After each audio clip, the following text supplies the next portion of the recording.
Hello coders, welcome to part 5 of our Fall 2020 Suffolk codes. Thank you so much to everybody who came to our meeting last week. This week our meeting will be on Tuesday, November 24th at 6:30 on Zoom. And I hope you enjoy this week. We're going to be working with conditionals. Alright, this week we're going to be in the Express course again. And we're going to go down to the if block. You can watch the video here. And we are going to be talking about conditionals. And a conditional is basically saying if something happens, then something else happens. So let's take a look at this. The cloud is blocking the view. There could be a flower under this cloud. If there is a flower, the bee will need to collect nectar once. If there is not a flower, the bee should do nothing. Take a look at the code, and what do you think will happen after we click run?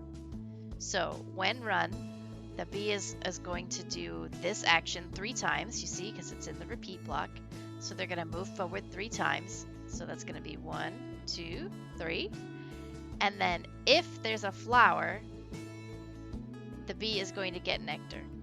If there is no flower, then this conditional is not triggered and the bee does nothing. So the bee is going to move forward 3 spaces. We know that because of the repeat block. And then if there's a flower, the bee will get nectar from it. So if you look at our options, the bee will move to the cloud and try to get nectar no matter what. We know it's not that because we've got the if here, and that's very important. The bee will move to the cloud and only try to get nectar if there is a flower underneath. That is a pretty good indicator here. It's most likely what's going to happen. The bee will move to the cloud and then do nothing no matter what. We know that's not going to be what happens because then this block here would be doing nothing. And then D is, of course, I don't know. So let's try B and run it and see what happens. Oh, he got the nectar. All right, let's move on. More clouds. Check underneath every cloud to see if it is hiding a flower before you get nectar. If there is a flower underneath the cloud, the bee will need to get nectar once. Remember, not all clouds hide the same thing. So we need to get our bee to these clouds here, and we're gonna use our movement blocks first, and you guys should be pretty familiar with that by now. So we're gonna move forward, and we can even save ourselves a little bit of trouble and put a repeat block here because we know we have to move 1, 2 times forward. And the question marks just lets us type in whatever we want to do. So that should move us 2 times forward. And then we need to turn our bee to the right. So we're going to turn right. And then we need to move forward 2 more times.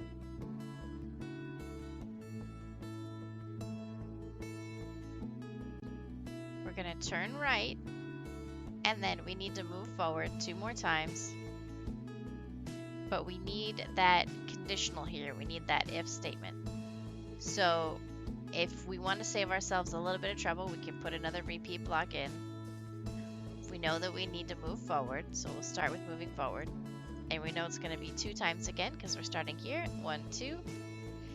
And we need to check for nectar. So to check for nectar, we're going to use our if-then statement. So if there is a flower, we are going to get nectar. All right, let's see how it goes. All right, let's do it. You can only collect nectar from flowers, but you can check any space to see if there's a flower. If there's a flower under any of these clouds, the bee will need to collect nectar once. So this is the same thing we did before, we're just checking it more times. So let's use our repeat block, and we're gonna move forward 1, 2, 3, 4, 5, 6, 7 times. So let's put this on repeat 7 times. And then we want our if then. So if there's a flower, we're going to get nectar. And we're going in a straight line, so we don't have to worry about moving. Let's see how we did.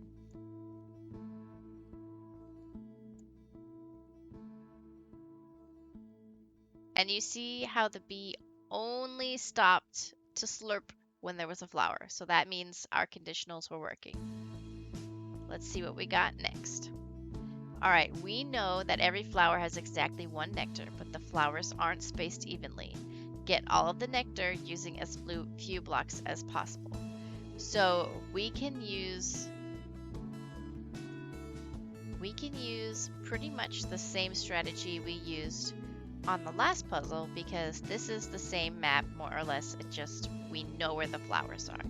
So we can get out our repeat block. We need to go 1, 2, 3, 4, 5, 6, 7 times. And we need to move forward. The classic move forward. And then we need to get nectar. So if we are at a flower, we need to get nectar.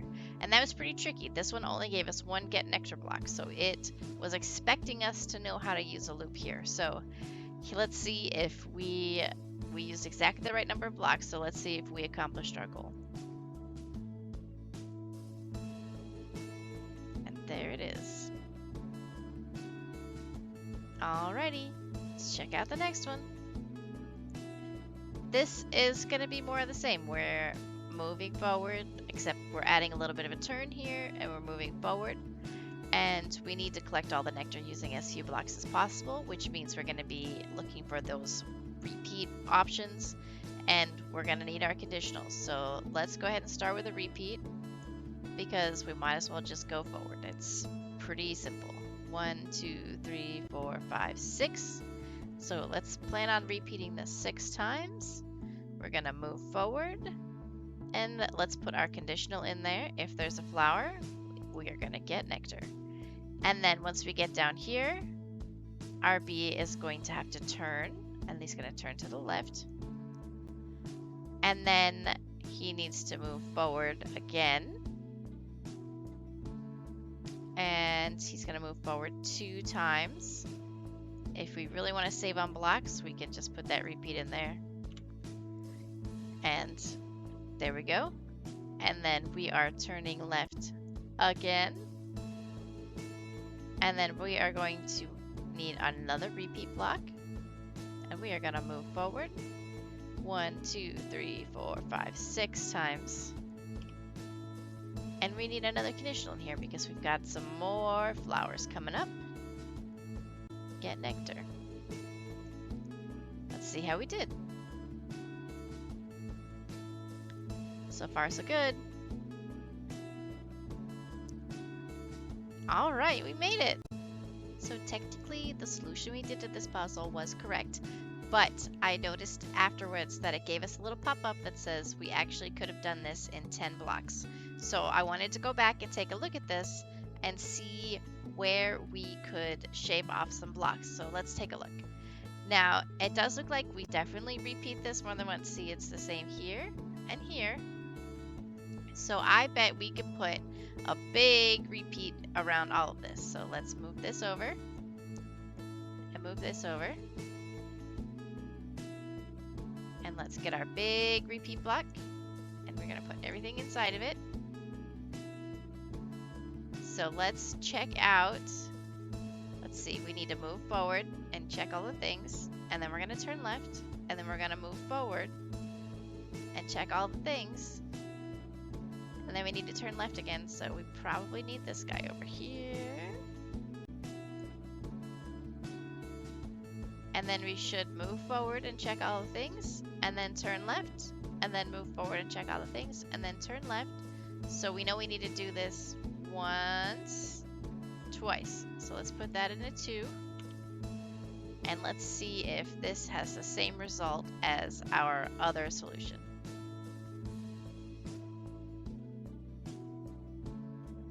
So far, so good. All right, we did it, and we did it this time in the right number of lines. All right, so when I did this puzzle earlier, I had the same problem.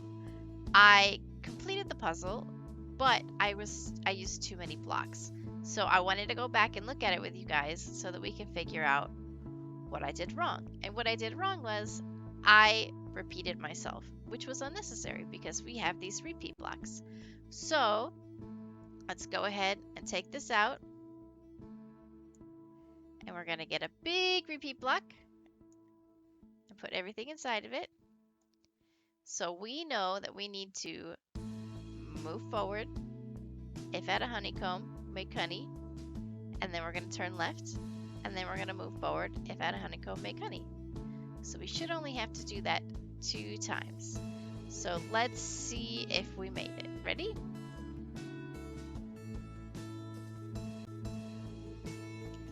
Hooray! All right, now we're going to work on if else. So this is giving our B options. If something, do something. If it's not that something, do something else. I'm sorry, that's a little convoluted. So basically, we're giving our bee a choice. If the bee sees a flower, we want him to get nectar. If he doesn't see a flower, then there's a honeycomb there. So if there's a honeycomb, we want the bee to make honey. So we're going to move forward, and then we're going to move forward, and then we're going to give our bee his options. So if he's at a flower, he needs to get nectar, and if he's at a honeycomb, he needs to make honey. Let's see. All right, we did it. Okay, let's check out the next puzzle. We need to look at the code and answer the question. So, first things first, we see that all the code is active, none of it's grayed out. We see the repeat block here, so we know that we're going to do these actions 3 times. So we're going to move forward. If at a flower, get nectar, or else make honey. Right now we only have 2 options because it's not like there's going to be a piece of pizza under the cloud that the bee is going to eat. But if you were designing your own game, you could make that the reality. So let's look at this. We're going to do this 3 times. We're going to move forward. If we're at a flower, we'll get nectar, or else we're going to make honey. So the most likely option looks like to be A looks pretty good. The bee is going to get nectar at each flower and make honey at each honeycomb. The bee will try to get nectar from both flowers and honeycombs. I don't think that's going to be the answer because we have our if else here, right? So it's like a 2-step conditional. So if the bee is at a honeycomb, it won't trigger the get nectar, because if he's at a flower, he's going to get nectar. But if he's not at a flower, it's automatically going to make honey. So we should be pretty good there. The bee will try to get honey from both flowers and honeycombs. We know that's not it because there's no honeycomb here. And again, you always have the option to say, I don't know, but let's try A.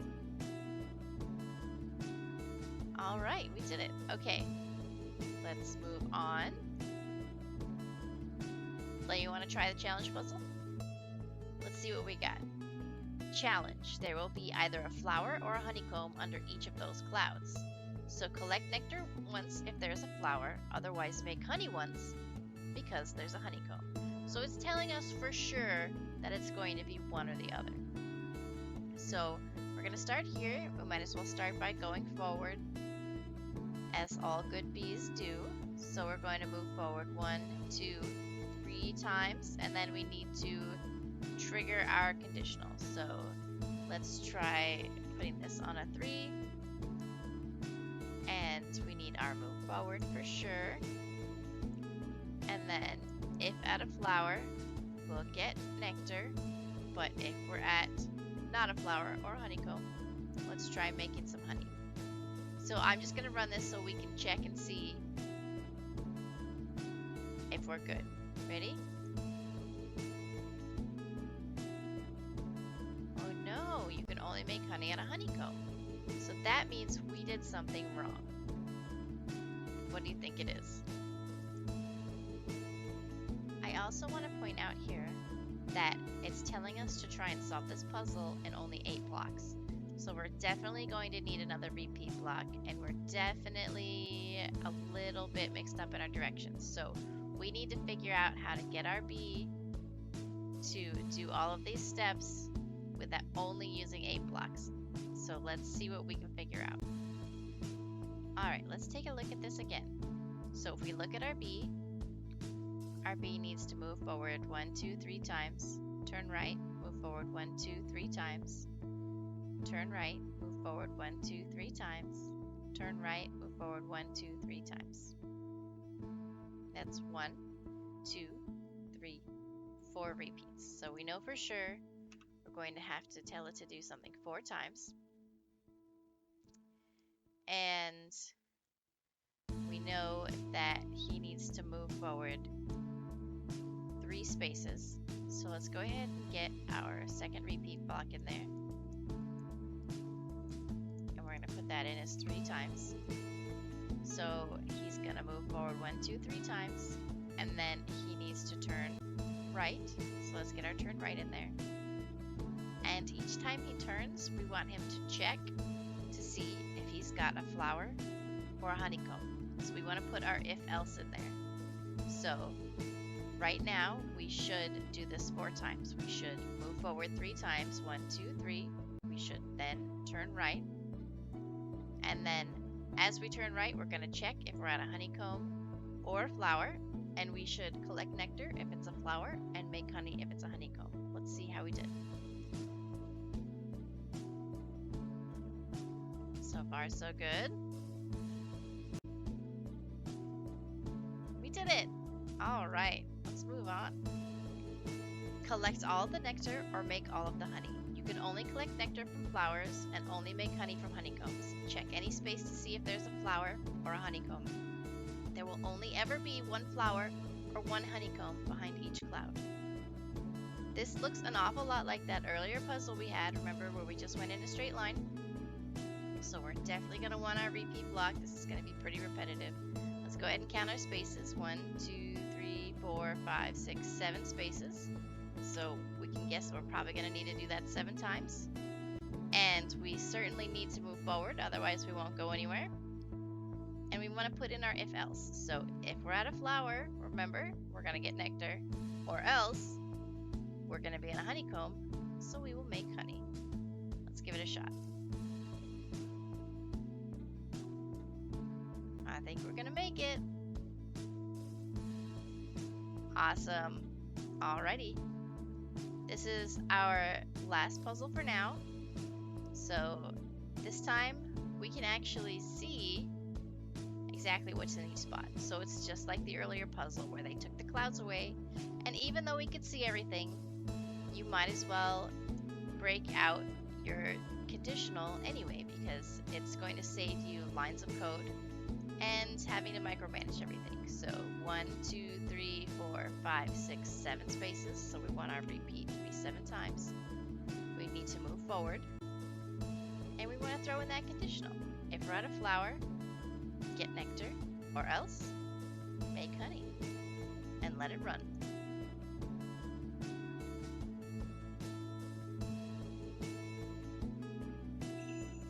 Awesome. All right. So lesson 12 is next. If you want to keep working through lesson 12, go right ahead. And if you have any trouble, please let me know. I'm here to help, and we will work through some more if, then, and conditionals when we meet on Tuesday. I look forward to seeing you.